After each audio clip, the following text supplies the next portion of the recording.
is an overview. Now, the cobalt blue designs, from what I understand, were some of the earliest decorations put on salt glazed stoneware. And some of them were quite complicated. As I said, they were applied by hand.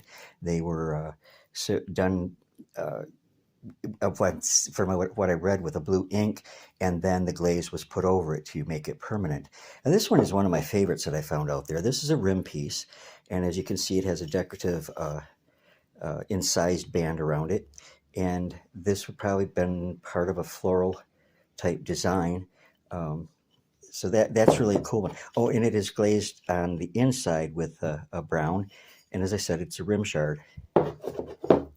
Then over here, one a little bit simpler, not quite as much on it. There's a little bit of cobalt blue there.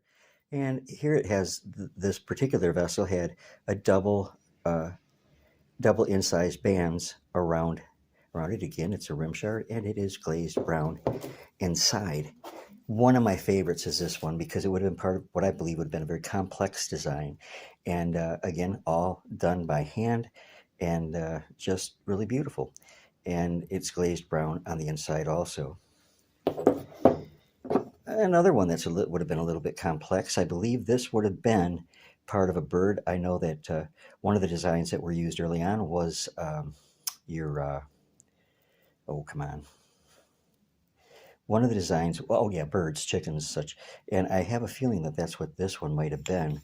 And again, as most of them, it's brown inside. Here's another. This one's not a rim shard, but that doesn't matter. Double band incised around it with hand-painted cobalt blue colored ink. Now these are just a few little tiny odds and end pieces, but when Gil and I find these on the farm field, he doesn't collect them. I do, but he picks them up for me.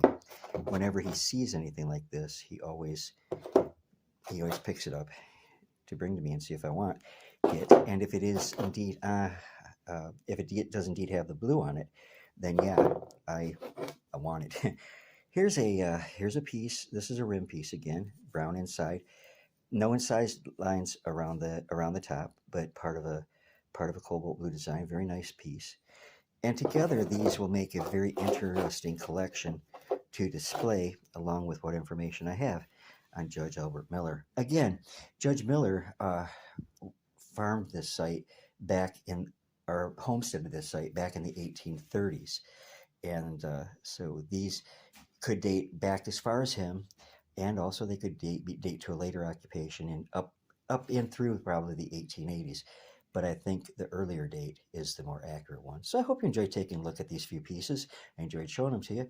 God bless you all. Love you much. And see you again real soon, God willing.